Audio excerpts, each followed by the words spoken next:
Die Kernpunkte der sozialen Frage von Rudolf Steiner. Die wahre Gestalt der sozialen Frage, erfasst aus dem Leben der modernen Menschheit. Offenbart sich nicht aus der Weltkriegskatastrophe heraus die moderne soziale Bewegung durch Tatsachen, die beweisen, wie unzulänglich Gedanken waren, durch die man jahrzehntelang das proletarische Wollen zu verstehen glaubte. Was gegenwärtig sich aus früher niedergehaltenen Forderungen des Proletariats und im Zusammenhange damit an die Oberfläche des Lebens drängt, nötigt dazu, diese Frage zu stellen.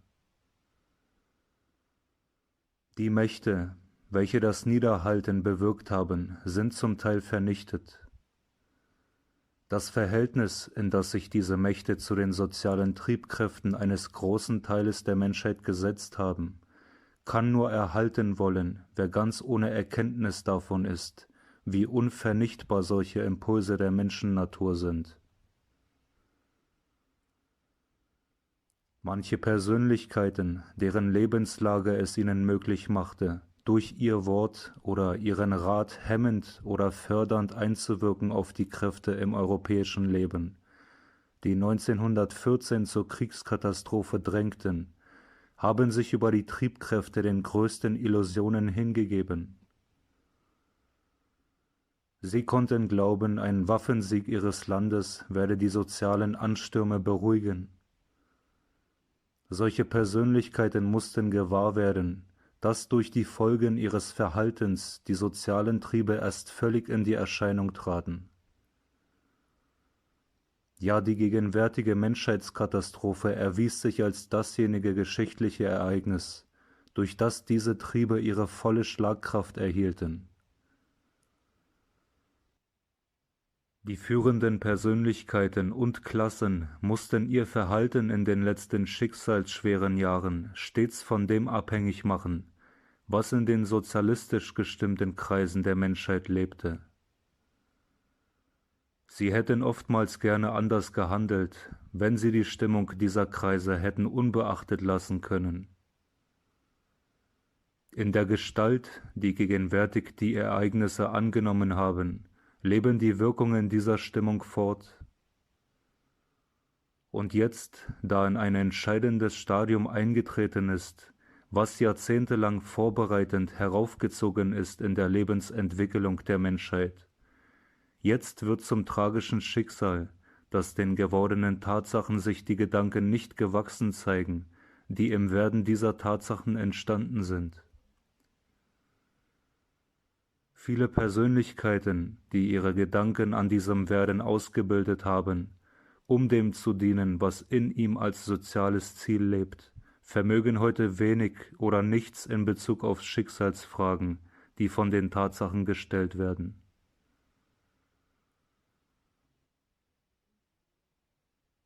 Noch glauben zwar manche dieser Persönlichkeiten, was sie seit langer Zeit als zur Neugestaltung des menschlichen Lebens notwendig gedacht haben, werde sich verwirklichen und dann als mächtig genug erweisen, um den fordernden Tatsachen eine lebensmögliche Richtung zu geben. Man kann absehen von der Meinung derer, die auch jetzt noch wähnen, das Alte müsse sich gegen die neueren Forderungen eines großen Teiles der Menschheit halten lassen. Man kann seinen Blick einstellen auf das Wollen derer, die von der Notwendigkeit einer neuen Lebensgestaltung überzeugt sind. Man wird doch nicht anders können, als sich gestehen.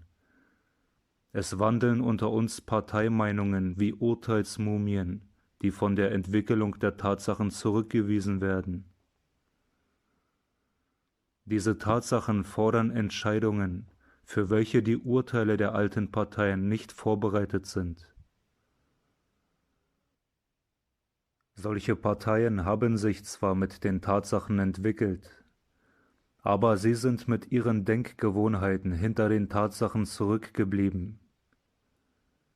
Man braucht vielleicht nicht unbescheiden gegenüber heute noch als maßgeblich geltenden Ansichten zu sein, wenn man glaubt, das eben Angedeutete aus dem Verlaufe der Weltereignisse in der Gegenwart entnehmen zu können.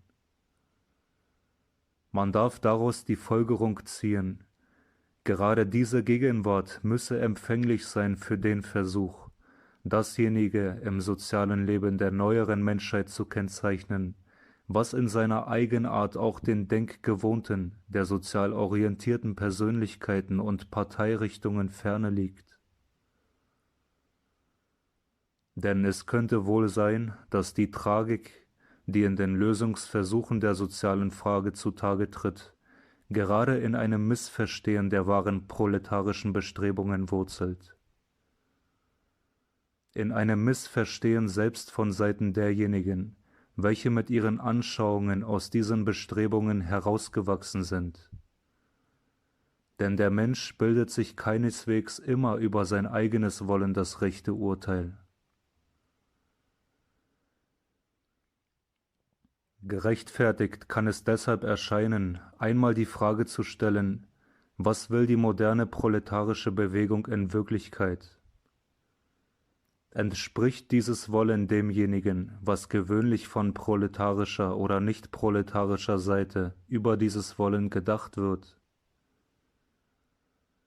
Offenbart sich in dem, was über die soziale Frage von vielen gedacht wird, die wahre Gestalt dieser Frage? Oder ist ein ganz anders gerichtetes Denken nötig? An diese Frage wird man nicht unbefangen herantreten können, wenn man nicht durch die Lebensschicksale in die Lage versetzt war, in das Seelenleben des modernen Proletariats sich einzuleben. Und zwar desjenigen Teiles dieses Proletariats, der am meisten Anteil hat an der Gestaltung, welche die soziale Bewegung der Gegenwart angenommen hat. Man hat viel gesprochen über die Entwicklung der modernen Technik und des modernen Kapitalismus. Man hat gefragt, wie innerhalb dieser Entwicklung das gegenwärtige Proletariat entstanden ist und wie es durch die Entfaltung des neuen Wirtschaftslebens zu seinen Forderungen gekommen ist. In all dem, was man in dieser Richtung vorgebracht hat, liegt viel Treffendes. Dass damit aber ein Entscheidendes doch nicht berührt wird, kann sich dem aufdrängen, der sich nicht hypnotisieren lässt von dem Urteil. Die äußeren Verhältnisse geben dem Menschen das Gepräge seines Lebens.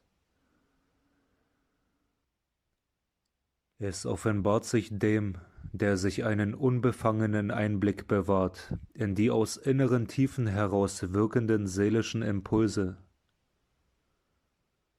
Gewiss ist, dass die proletarischen Forderungen sich entwickelt haben, während des Lebens der modernen Technik und des modernen Kapitalismus.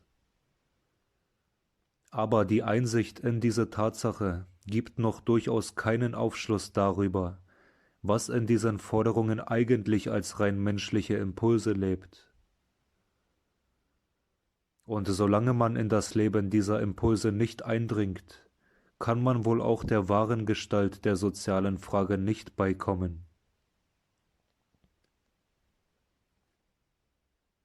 Ein Wort, das oftmals in der Proletarierwelt ausgesprochen wird, kann einen bedeutungsvollen Eindruck machen auf den, der in die tiefer liegenden Triebkräfte des menschlichen Wollens zu dringen vermag.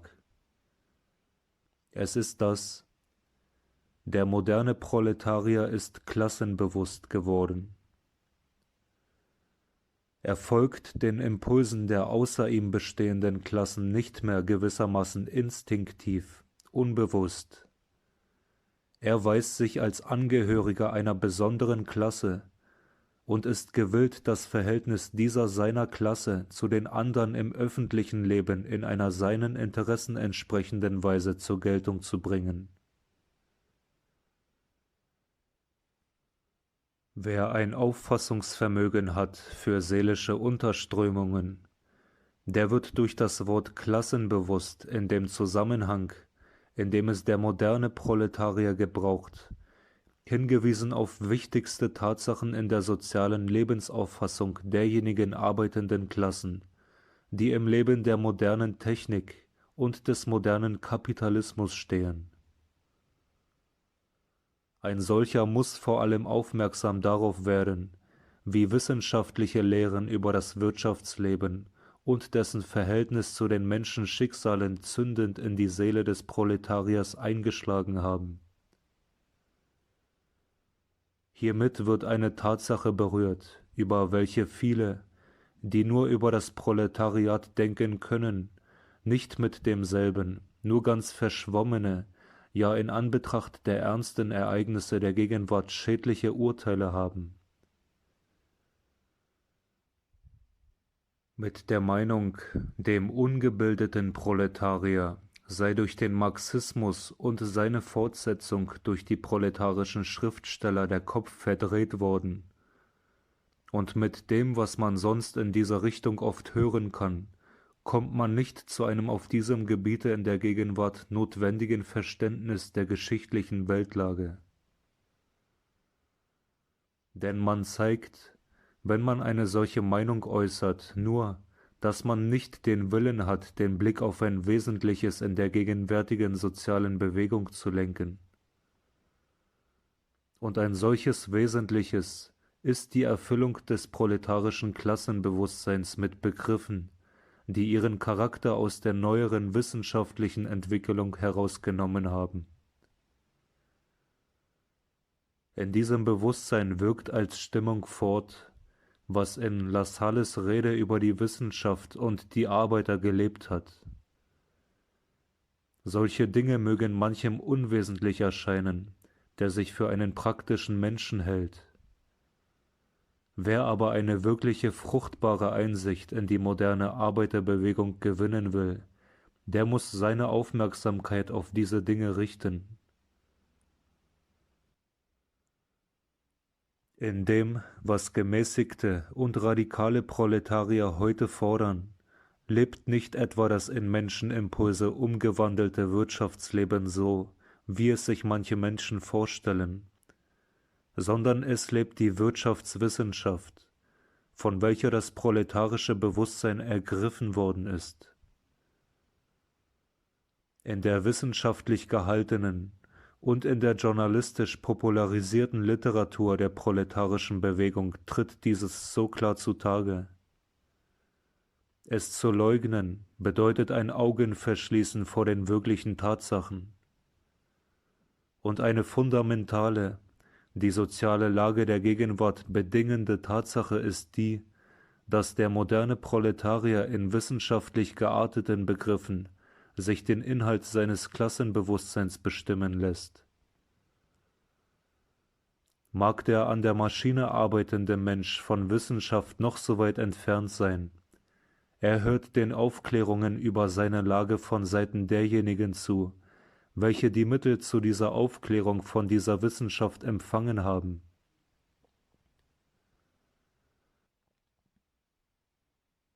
Alle die Auseinandersetzungen über das neuere Wirtschaftsleben, das Maschinenzeitalter, den Kapitalismus mögen noch so einleuchtend auf die Tatsachengrundlage der modernen Proletarierbewegung hinweisen.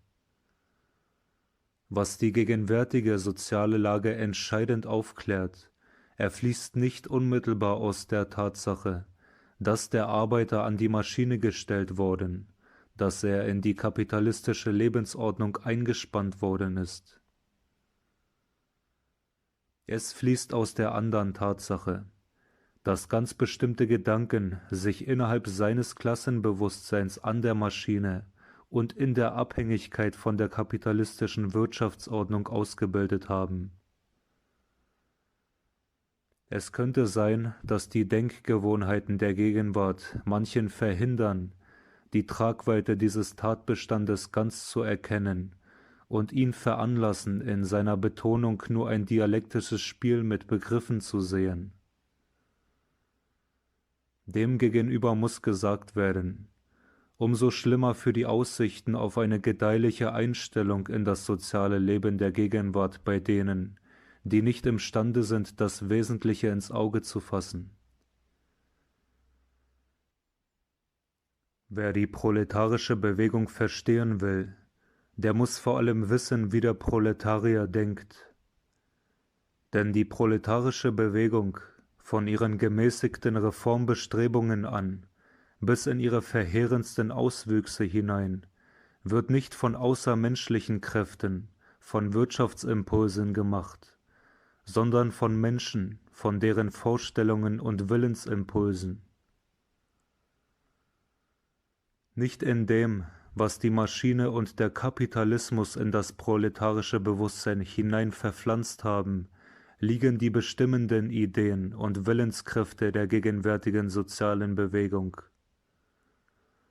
Diese Bewegung hat ihre Gedankenquelle in der neueren Wissenschaftsrichtung gesucht, weil dem Proletarier Maschine und Kapitalismus nichts geben konnten, was seine Seele mit einem menschenwürdigen Inhalt erfüllen konnte. Ein solcher Inhalt ergab sich dem mittelalterlichen Handwerker aus seinem Berufe.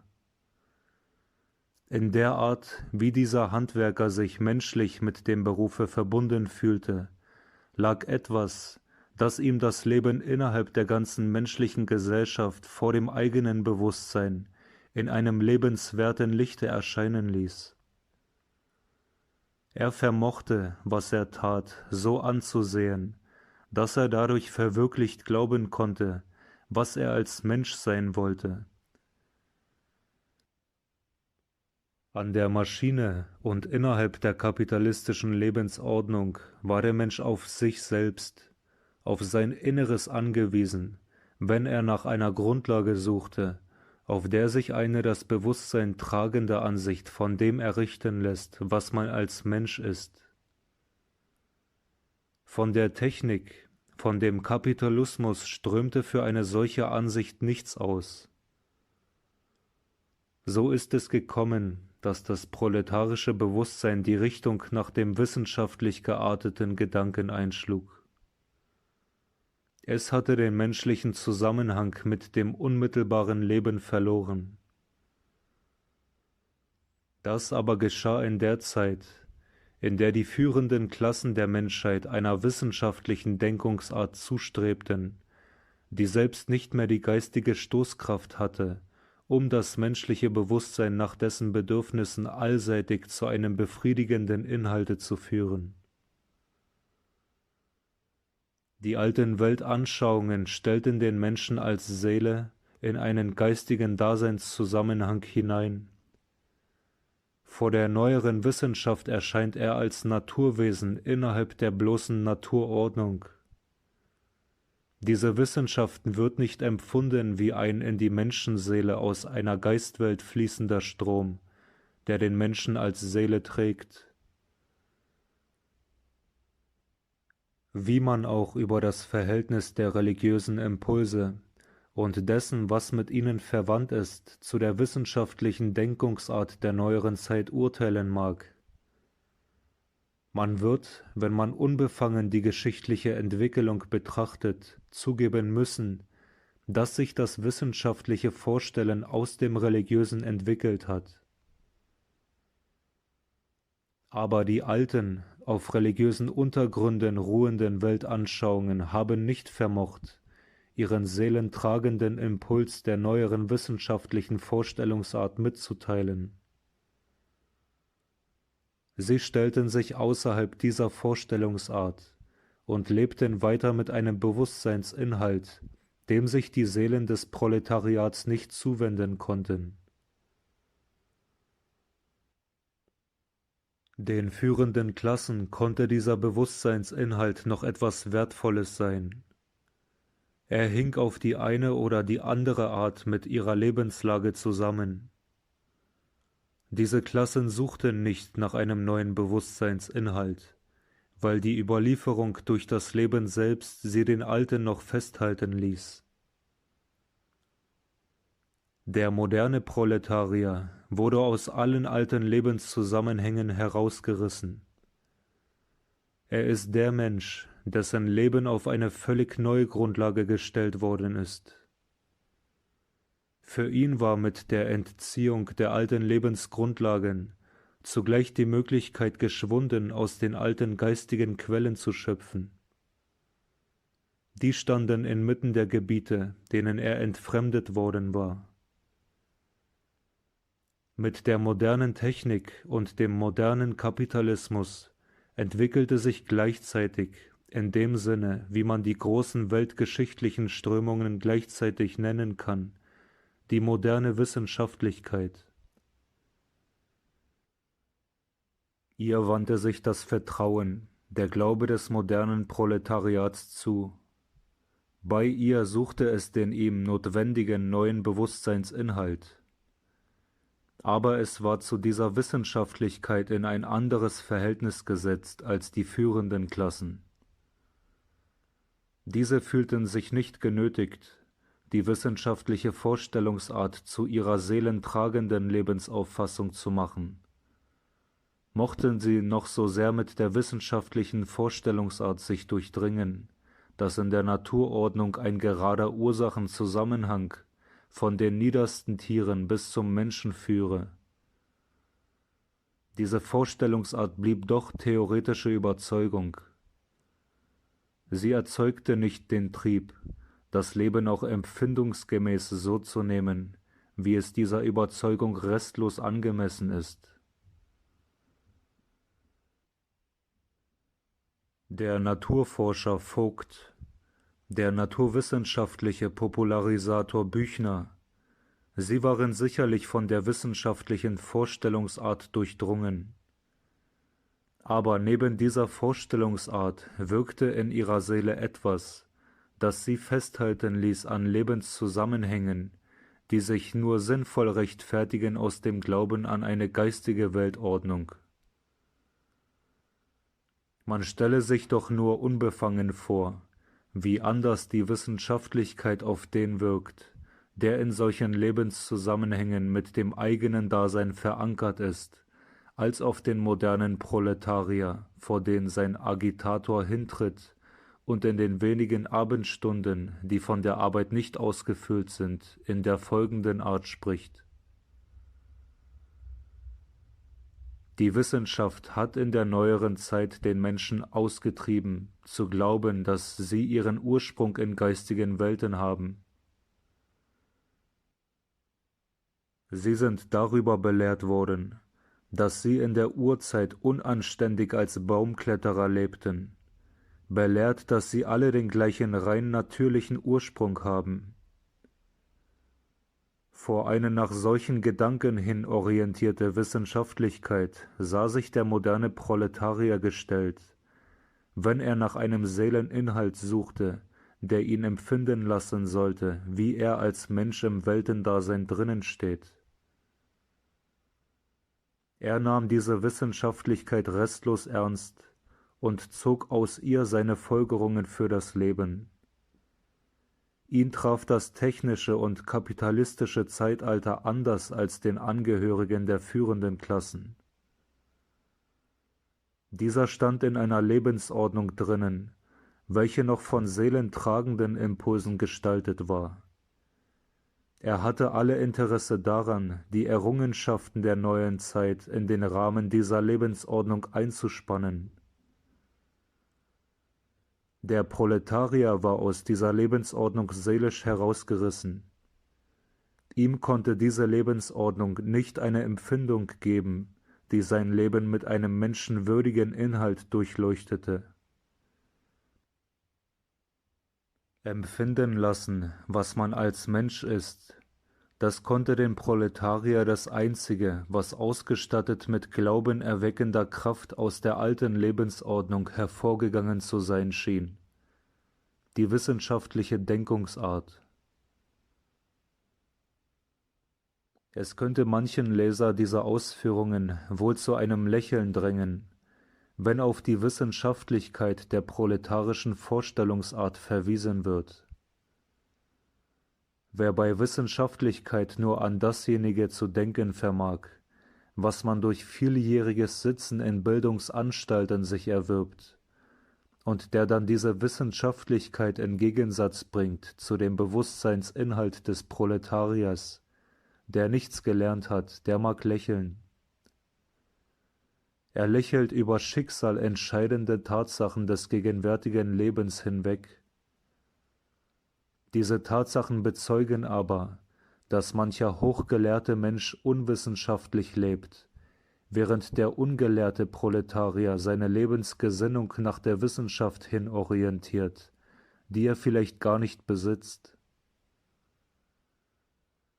Der Gebildete hat die Wissenschaft aufgenommen, sie ist in einem Schubfach seines Seeleninnern.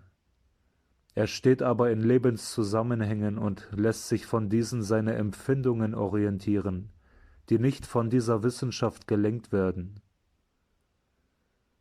Der Proletarier ist durch seine Lebensverhältnisse dazu gebracht, das Dasein so aufzufassen, wie es der Gesinnung dieser Wissenschaft entspricht. Was die anderen Klassen Wissenschaftlichkeit nennen, mag ihm ferne liegen. Die Vorstellungsrichtung dieser Wissenschaftlichkeit orientiert sein Leben. Für die anderen Klassen ist bestimmend eine religiöse, eine ästhetische, eine allgemeingeistige Grundlage. Für ihn wird die Wissenschaft, wenn auch oft in ihren allerletzten Gedankenausläufen, Lebensglaube. Mancher Angehörige der führenden Klassen fühlt sich aufgeklärt, frei religiös. Gewiss, in seinen Vorstellungen lebt die wissenschaftliche Überzeugung, in seinen Empfindungen aber pulsieren die von ihm unbemerkten Reste eines überlieferten Lebensglaubens. Was die wissenschaftliche Denkungsart nicht aus der alten Lebensordnung mitbekommen hat, das ist das Bewusstsein, das sie als geistige Art in einer geistigen Welt wurzelt. Über diesen Charakter der modernen Wissenschaftlichkeit konnte sich der Angehörige der führenden Klassen hinwegsetzen, denn ihm erfüllt sich das Leben mit alten Traditionen. Der Proletarier konnte das nicht, denn seine neue Lebenslage trieb die alten Traditionen aus seiner Seele. Er übernahm die wissenschaftliche Vorstellungsart von den herrschenden Klassen als Erbgut. Dieses Erbgut wurde die Grundlage seines Bewusstseins vom Wesen des Menschen.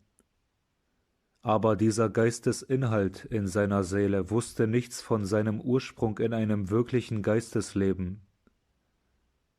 Was der Proletarier von den herrschenden Klassen als geistiges Leben allein übernehmen konnte, verleugnete seinen Ursprung aus dem Geiste. Mir ist nicht unbekannt, wie diese Gedanken Nicht-Proletarier und auch Proletarier berühren werden, die mit dem Leben praktisch vertraut zu sein glauben und die aus diesem Glauben heraus das hier Gesagte für eine lebensfremde Anschauung halten. Die Tatsachen, welche aus der gegenwärtigen Weltlage heraussprechen, werden immer mehr diesen Glauben als einen Wahn erweisen. Wer unbefangen diese Tatsachen sehen kann, dem muss sich offenbaren, dass einer Lebensauffassung, welche sich nur an das Äußere dieser Tatsachen hält, zuletzt nur noch Vorstellungen zugänglich sind, die mit den Tatsachen nichts mehr zu tun haben. Herrschende Gedanken haben sich so lange praktisch an die Tatsachen gehalten, bis diese Gedanken keine Ähnlichkeit mehr mit diesen Tatsachen haben. In dieser Beziehung könnte die gegenwärtige Weltkatastrophe ein Zuchtmeister für viele sein. Denn was haben sie gedacht, das werden kann? Und was ist geworden? Soll es so auch mit dem sozialen Denken gehen? Auch höre ich im Geiste den Einwurf, den der Bekenner proletarischer Lebensauffassung aus seiner Seelenstimmung herausmacht.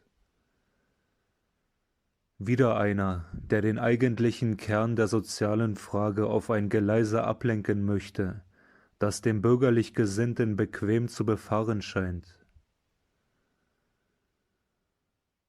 Dieser Bekenner durchschaut nicht, wie ihm das Schicksal sein proletarisches Leben gebracht hat und wie er sich innerhalb dieses Lebens durch eine Denkungsart zu bewegen sucht, die ihm von den herrschenden Klassen als Erbgut übermacht ist. Er lebt proletarisch, aber er denkt bürgerlich.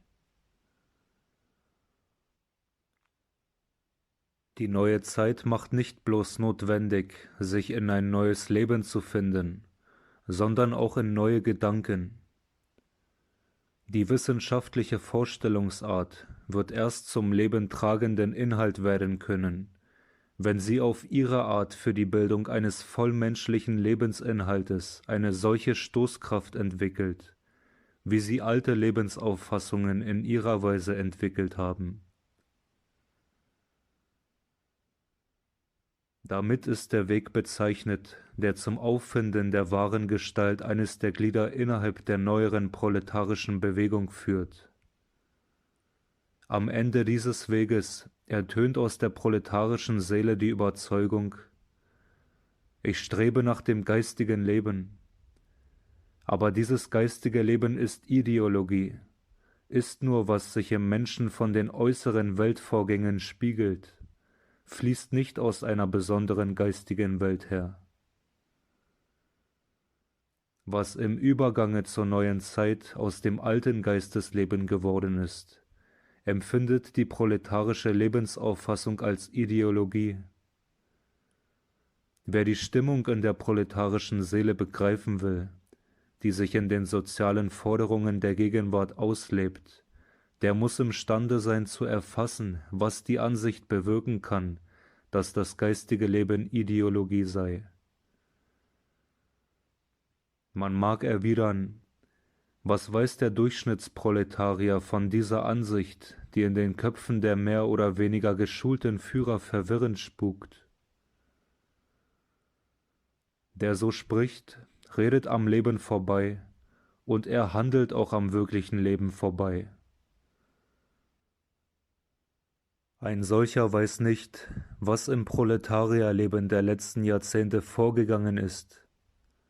Er weiß nicht, welche Fäden sich spinnen von der Ansicht, das geistige Leben sei Ideologie, zu den Forderungen und Taten des von ihm nur für unwissend gehaltenen radikalen Sozialisten und auch zu den Handlungen derer, die aus dumpfen Lebensimpulsen heraus Revolution machen.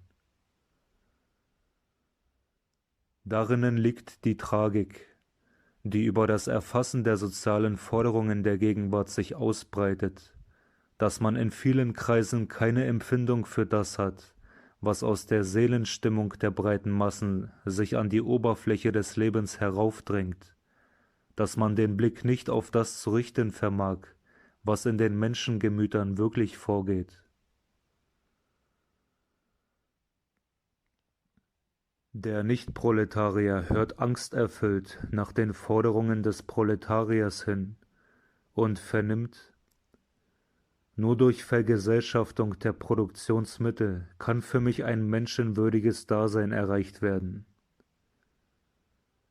Aber er vermag sich keine Vorstellung davon zu bilden, dass seine Klasse beim Übergang aus einer alten in die neue Zeit nicht nur den Proletarier zur Arbeit an den ihm nicht gehörenden Produktionsmitteln aufgerufen hat, sondern dass sie nicht vermocht hat, ihm zu dieser Arbeit einen tragenden Seeleninhalt hinzuzugeben. Menschen, welche in der oben angedeuteten Art am Leben vorbeisehen und vorbei handeln, mögen sagen: Aber der Proletarier will doch einfach in eine Lebenslage versetzt sein, die derjenigen der herrschenden Klassen gleichkommt. Wo spielt da die Frage nach dem Seeleninhalt eine Rolle? Ja, der Proletarier mag selbst behaupten: Ich verlange von den anderen Klassen nichts für meine Seele. Ich will, dass sie mich nicht weiter ausbeuten können. Ich will, dass die jetzt bestehenden Klassenunterschiede aufhören. Solche Rede trifft doch das Wesen der sozialen Frage nicht. Sie enthüllt nichts von der wahren Gestalt dieser Frage. Denn ein solches Bewusstsein in den Seelen der arbeitenden Bevölkerung, das von den herrschenden Klassen einen wahren Geistesinhalt ererbt hätte, würde die sozialen Forderungen in ganz anderer Art erheben, als es das moderne Proletariat tut, das in dem empfangenen Geistesleben nur eine Ideologie sehen kann. Dieses Proletariat ist von dem ideologischen Charakter des Geisteslebens überzeugt, aber es wird durch diese Überzeugung immer unglücklicher. Und die Wirkungen dieses seines Seelenunglückes, die es nicht bewusst kennt, aber intensiv erleidet, überwiegen weit in ihrer Bedeutung für die soziale Lage der Gegenwart alles, was nur die in ihrer Art auch berechtigte Forderung nach Verbesserung der äußeren Lebenslage ist.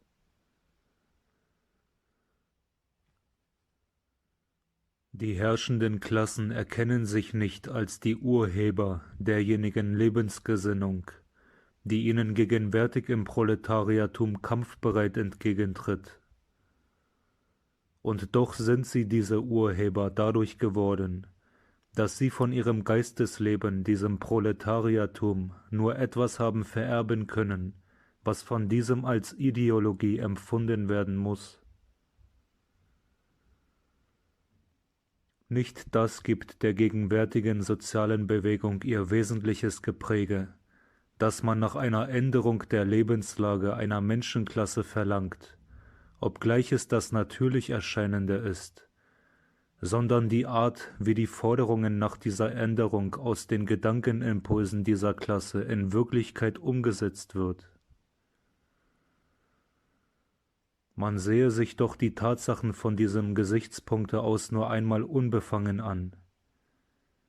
Dann wird man sehen, wie Persönlichkeiten, die ihr Denken in der Richtung der proletarischen Impulse halten wollen, lächeln, wenn die Rede darauf kommt, durch diese oder jene geistigen Bestrebungen wolle man etwas beitragen zur Lösung der sozialen Frage.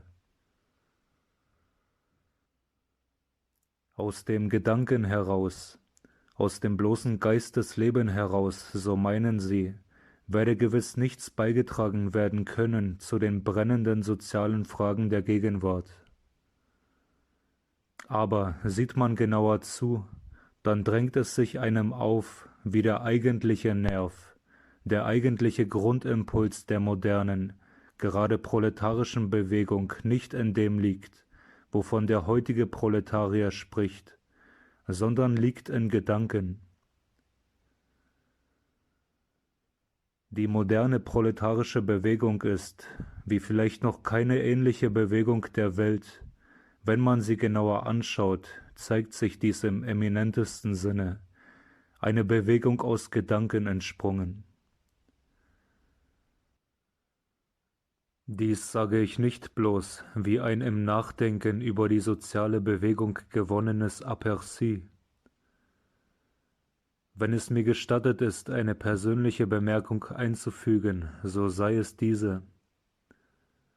Ich habe jahrelang innerhalb einer Arbeiterbildungsschule in den verschiedensten Zweigen proletarischen Arbeitern Unterricht erteilt. Ich glaube dabei kennengelernt zu haben, was in der Seele des modernen proletarischen Arbeiters lebt und strebt. Von da ausgehend habe ich auch zu verfolgen Gelegenheit gehabt, was in den Gewerkschaften der verschiedenen Berufe und Berufsrichtungen wirkt. Ich meine, ich spreche nicht bloß vom Gesichtspunkte theoretischer Erwägungen, sondern ich spreche aus, was ich glaube, als Ergebnis wirklicher Lebenserfahrung mir errungen zu haben.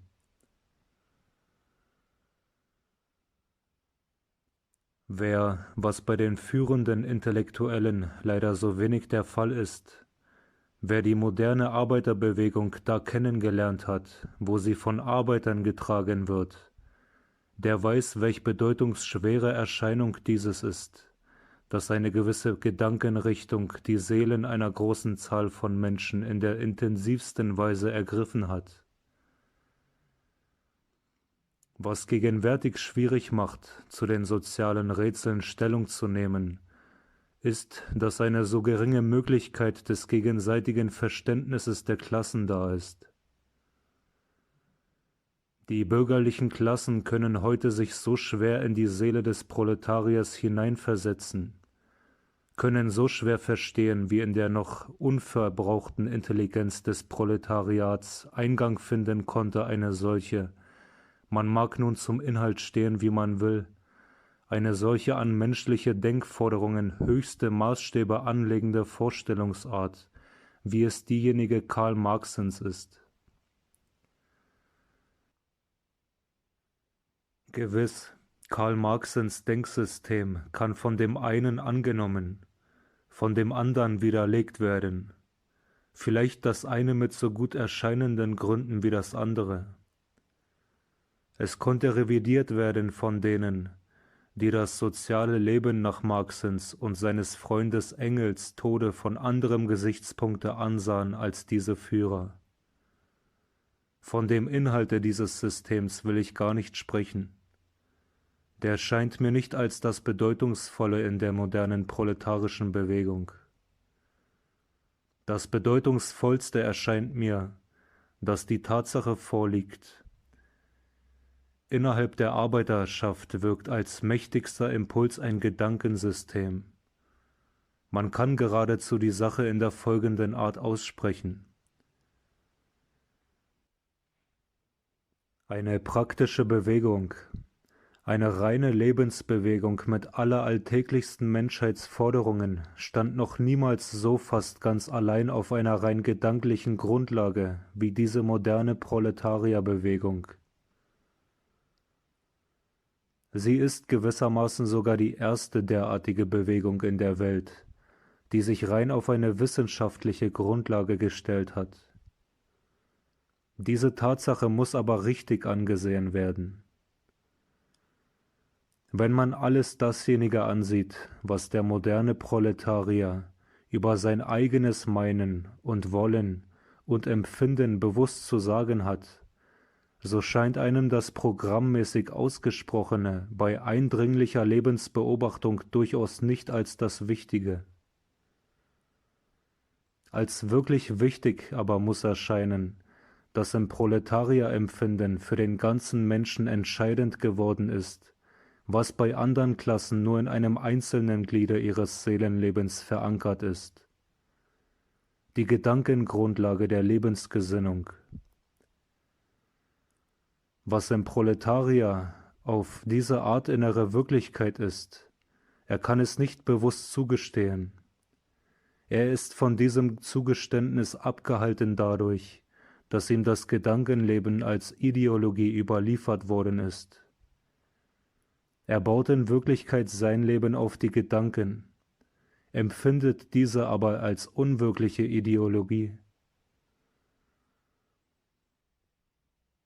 Nicht anders kann man die proletarische Lebensauffassung und ihre Verwirklichung durch die Handlungen ihrer Träger verstehen, als indem man diese Tatsache und ihrer vollen Tragweite innerhalb der neueren Menschheitsentwicklung durchschaut.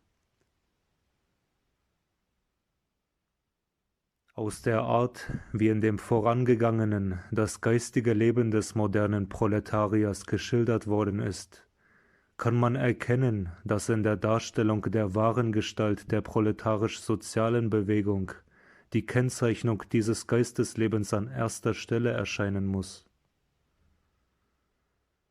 Denn es ist wesentlich, dass der Proletarier die Ursachen der ihn nicht befriedigenden sozialen Lebenslage so empfindet und nach ihrer Beseitigung in einer solchen Art strebt, dass Empfindung und Streben von diesem Geistesleben die Richtung empfängt. Und doch kann er gegenwärtig noch gar nicht anders als die Meinung spottend oder zornig ablehnen, dass in diesen geistigen Untergründen der sozialen Bewegung etwas liegt, was eine bedeutungsvolle treibende Kraft darstellt. Wie sollte er einsehen, dass das Geistesleben eine ihn treibende Macht hat, da er es doch als Ideologie empfinden muss? Von einem Geistesleben, das so empfunden wird, kann man nicht erwarten, dass es den Ausweg aus einer sozialen Lage findet, die man nicht weiter ertragen will. Aus seiner wissenschaftlich orientierten Denkungsart ist dem modernen Proletarier nicht nur die Wissenschaft selbst, sondern es sind ihm Kunst, Religion, Sitte, Recht zu Bestandteilen der menschlichen Ideologie geworden. Er sieht in dem, was in diesen Zweigen des Geisteslebens waltet, nichts von einer in sein Dasein hereinbrechenden Wirklichkeit, die zu dem materiellen Leben etwas hinzufügen kann. Ihm sind sie nur Abglanz oder Spiegelbild dieses materiellen Lebens. Mögen sie immerhin, wenn sie entstanden sind, auf dem Umwege durch das menschliche Vorstellen oder durch ihre Aufnahme in die Willensimpulse auf das materielle Leben wiedergestaltend zurückwirken. Ursprünglich steigen sie als ideologische Gebilde aus diesem Leben auf. Nicht sie können von sich aus etwas geben, das zur Behebung der sozialen Schwierigkeiten führt. Nur innerhalb der materiellen Tatsachen selbst kann etwas entstehen, was zum Ziele geleitet. Das neuere Geistesleben ist von den führenden Klassen der Menschheit an die proletarische Bevölkerung in einer Form übergegangen, die seine Kraft für das Bewusstsein dieser Bevölkerung ausschaltet. Wenn an die Kräfte gedacht wird, welche der sozialen Frage die Lösung bringen können, so muss dies vor allem anderen verstanden werden. Bliebe diese Tatsache weiter wirksam, so müsste sich das Geistesleben der Menschheit zur Ohnmacht verurteilt sehen gegenüber der sozialen Forderung der Gegenwart und Zukunft. Von dem Glauben an diese Ohnmacht ist in der Tat ein großer Teil des modernen Proletariats überzeugt. Und diese Überzeugung wird aus marxistischen oder ähnlichen Bekenntnissen heraus zum Ausdruck gebracht. Man sagt, das moderne Wirtschaftsleben hat aus seinen Elternformen heraus die kapitalistische der Gegenwart entwickelt. Diese Entwicklung hat das Proletariat in eine ihm unerträgliche Lage gegenüber dem Kapitale gebracht. Die Entwicklung werde weitergehen. Sie werde den Kapitalismus durch die in ihm selbst wirkenden Kräfte ertöten, und aus dem Tode des Kapitalismus werde die Befreiung des Proletariats erstehen. Diese Überzeugung ist von neueren sozialistischen Denkern des fatalistischen Charakters entkleidet worden, den sie für einen gewissen Kreis von Marxisten angenommen hat. Aber das Wesentliche ist auch da geblieben. Dies drückt sich darin aus, dass es dem, der gegenwärtig echt sozialistisch denken will, nicht beifallen wird zu sagen: Wenn irgendwo ein aus den Impulsen der Zeit herausgeholtes, in einer geistigen Wirklichkeit wurzelndes, die Menschen tragendes Seelenleben sich zeigt, so wird von diesem die Kraft ausstrahlen können, die auch der sozialen Bewegung den rechten Antrieb gibt. Dass der zur proletarischen Lebensführung gezwungene Mensch der Gegenwart gegenüber dem Geistesleben dieser Gegenwart eine solche Erwartung nicht hegen kann, das gibt seiner Seele die Grundstimmung. Er bedarf eines Geisteslebens, von dem die Kraft ausgeht, die seiner Seele die Empfindung von seiner Menschenwürde verleiht. Denn als er in die kapitalistische Wirtschaftsordnung der neueren Zeit hineingespannt worden ist, wurde er mit den tiefsten Bedürfnissen seiner Seele auf ein solches Geistesleben hingewiesen. Dasjenige Geistesleben aber, das ihm die führenden Klassen als Ideologie überlieferten, höhlte seine Seele aus. Dass in den Forderungen des modernen Proletariats die Sehnsucht nach einem anderen Zusammenhang mit dem Geistesleben wirkt, als ihm die gegenwärtige Gesellschaftsordnung geben kann, dies gibt der gegenwärtigen sozialen Bewegung die richtende Kraft. Aber diese Tatsache wird weder von dem nicht proletarischen Teile der Menschheit richtig erfasst, noch von dem proletarischen. Denn der Nicht-Proletarische leidet nicht unter dem ideologischen Gepräge des modernen Geisteslebens, das er selbst herbeigeführt hat. Der proletarische Teil leidet darunter. Aber dieses ideologische Gepräge des ihm vererbten Geisteslebens hat ihm den Glauben an die tragende Kraft des Geistesgutes als solchen geraubt. Von der rechten Einsicht in diese Tatsache hängt das Auffinden eines Weges ab, der aus den Wirren der gegenwärtigen sozialen Lage der Menschheit herausführen kann.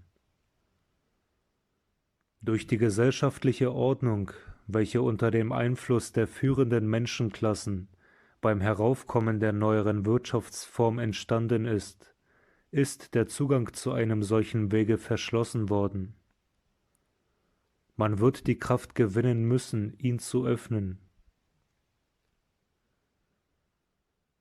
Man wird auf diesem Gebiete zum Umdenken dessen kommen, was man gegenwärtig denkt, wenn man das Gewicht der Tatsache wird richtig empfinden lernen, dass ein gesellschaftliches Zusammenleben der Menschen, in dem das Geistesleben als Ideologie wirkt, eine der Kräfte entbehrt, welche den sozialen Organismus lebensfähig machen.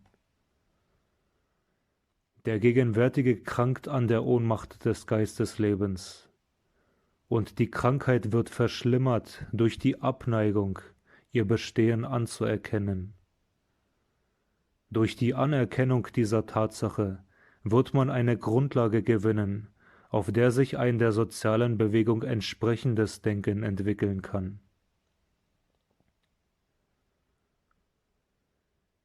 Gegenwärtig vermeint der Proletarier eine Grundkraft seiner Seele zu treffen, wenn er von seinem Klassenbewusstsein redet.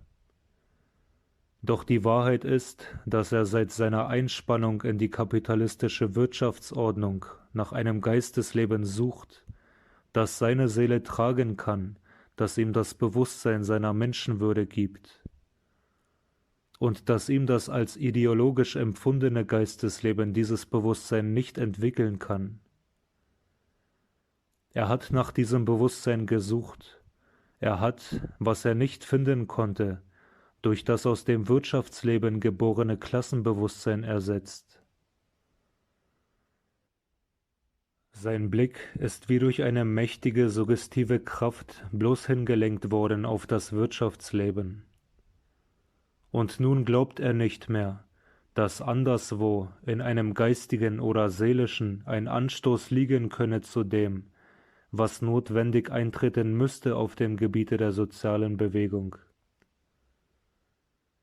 Er glaubt allein, dass durch die Entwicklung des ungeistigen, unseelischen Wirtschaftslebens der Zustand herbeigeführt werden könne, den er als den menschenwürdigen empfindet. So wurde er dazu gedrängt, sein Heil allein in einer Umgestaltung des Wirtschaftslebens zu suchen. Zu der Meinung wurde er gedrängt, dass durch bloße Umgestaltung des Wirtschaftslebens verschwinden werde all der Schaden, der herrührt von der privaten Unternehmung, von dem Egoismus des einzelnen Arbeitgebers und von der Unmöglichkeit des einzelnen Arbeitgebers gerecht zu werden zu den Ansprüchen auf Menschenwürde, die im Arbeitnehmerleben. So kam der moderne Proletarier dazu, das einzige Heil des sozialen Organismus zu sehen in der Überführung allen Privatbesitzes an Produktionsmitteln in gemeinschaftlichen Betrieb oder gar gemeinschaftliches Eigentum. Eine solche Meinung ist dadurch entstanden, dass man gewissermaßen den Blick abgelenkt hat von allem Seelischen und Geistigen und ihn nur hingerichtet hat auf den rein ökonomischen Prozess. Dadurch stellte sich all das Widerspruchsvolle ein, das in der modernen proletarischen Bewegung liegt. Der moderne Proletarier glaubt, dass aus der Wirtschaft, aus dem Wirtschaftsleben selbst sich alles entwickeln müsse, was ihm zuletzt sein volles Menschenrecht geben werde. Um dies volle Menschenrecht kämpft er. Allein innerhalb seines Strebens tritt etwas auf, was eben niemals aus dem wirtschaftlichen Leben allein als eine Folge auftreten kann. Das ist eine bedeutende, eine eindringliche Sprache redende Tatsache, dass geradezu im Mittelpunkt der verschiedenen Gestaltungen der sozialen Frage aus den Lebensnotwendigkeiten der gegenwärtigen Menschheit heraus etwas liegt, von dem man glaubt, dass es aus dem Wirtschaftsleben selbst hervorgehe, das aber niemals aus diesem allein entspringen konnte, das vielmehr in der geraden Fortentwicklungslinie liegt, die über das alte Sklavenwesen durch das leibeigenen Wesen der Feudalzeit zu dem modernen Arbeitsproletariat heraufführt. Wie auch für das moderne Leben die Warenzirkulation, die Geldzirkulation, das Kapitalwesen, der Besitz, Wesen von Grund und Boden und so weiter sich gestaltet haben, innerhalb dieses modernen Lebens hat sich etwas herausgebildet, das nicht deutlich ausgesprochen wird, auch von dem modernen Proletarier nicht bewusst empfunden wird, das aber der eigentliche Grundimpuls seines sozialen Wollens ist. Es ist dieses: Die moderne kapitalistische Wirtschaftsordnung kennt im Grunde genommen nur Ware innerhalb ihres Gebietes. Sie kennt Wertbildung dieser Waren innerhalb des wirtschaftlichen Organismus. Und es ist geworden innerhalb des kapitalistischen Organismus der neueren Zeit etwas zu einer Ware, von dem heute der Proletarier empfindet, es darf nicht Ware sein.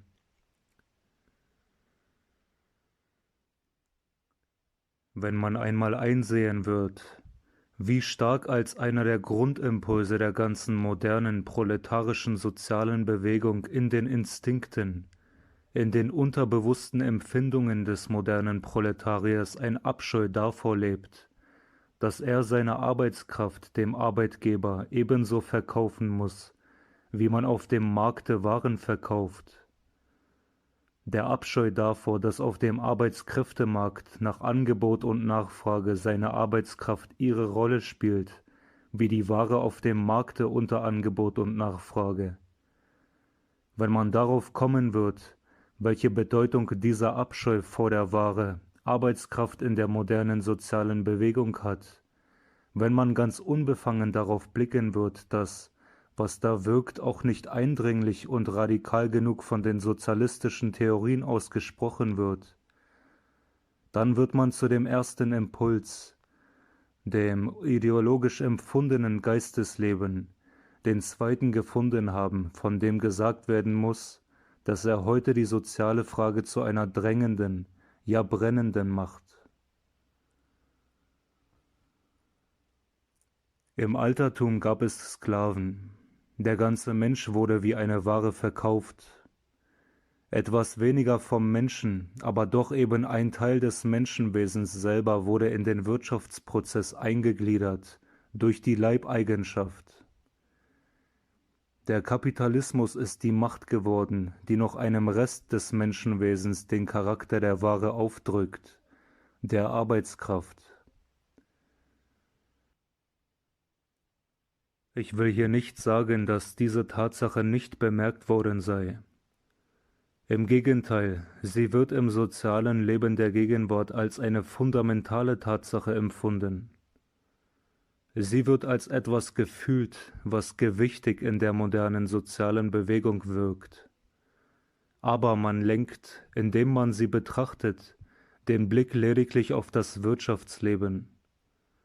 Man macht die Frage über den wahren Charakter zu einer bloßen Wirtschaftsfrage. Man glaubt, dass aus dem Wirtschaftsleben heraus selbst die Kräfte kommen müssen, welche einen Zustand herbeiführen, durch den der Proletarier nicht mehr die Eingliederung seiner Arbeitskraft in den sozialen Organismus als seiner unwürdig empfindet.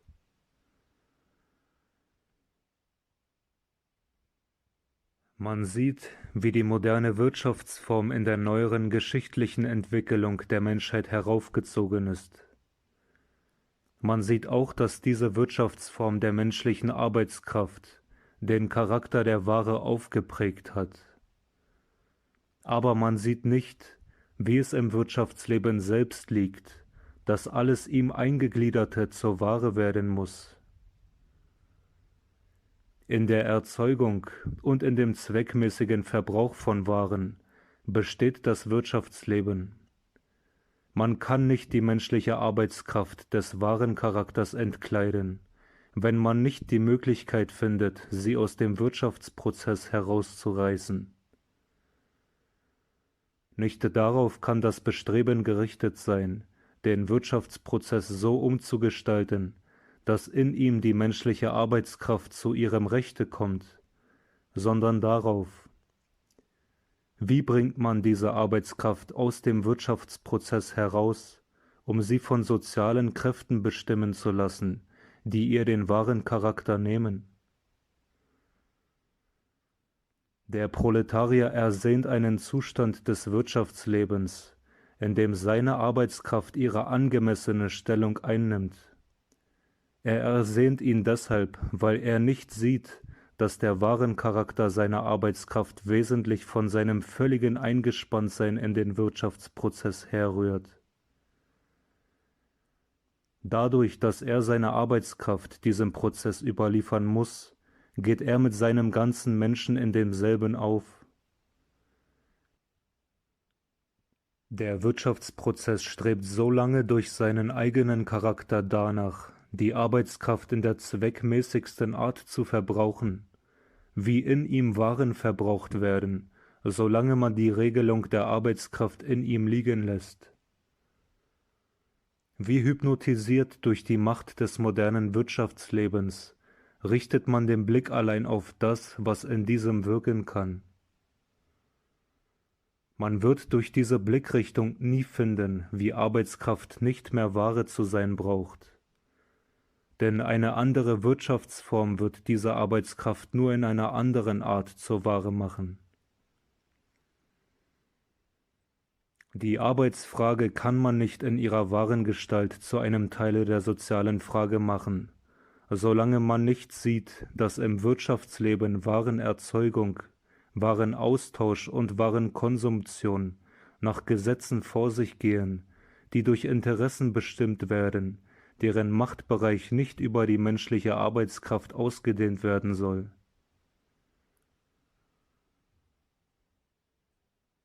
Das neuzeitliche Denken hat nicht trennen gelernt die ganz verschiedenen Arten, wie sich auf der einen Seite dasjenige in das Wirtschaftsleben eingliedert, was als Arbeitskraft an den Menschen gebunden ist, und auf der anderen Seite dasjenige, was seinem Ursprunge nach unverbunden mit dem Menschen auf den Wegen sich bewegt, welche die Ware nehmen muss, von ihrer Erzeugung bis zu ihrem Verbrauch. Wird sich durch eine in dieser Richtung gehende, gesunde Denkungsart die wahre Gestalt der Arbeitsfrage einerseits zeigen, so wird andererseits sich durch diese Denkart auch erweisen, welche Stellung das Wirtschaftsleben im gesunden sozialen Organismus einnehmen soll. Man sieht hieraus, dass die soziale Frage sich in 3 besondere Fragen gliedert. Durch die erste wird auf die gesunde Gestalt des Geisteslebens im sozialen Organismus zu deuten sein. Durch die zweite wird das Arbeitsverhältnis in seiner rechten Eingliederung in das Gemeinschaftsleben zu betrachten sein. Und als drittes wird sich ergeben können, wie das Wirtschaftsleben in diesem Leben wirken soll.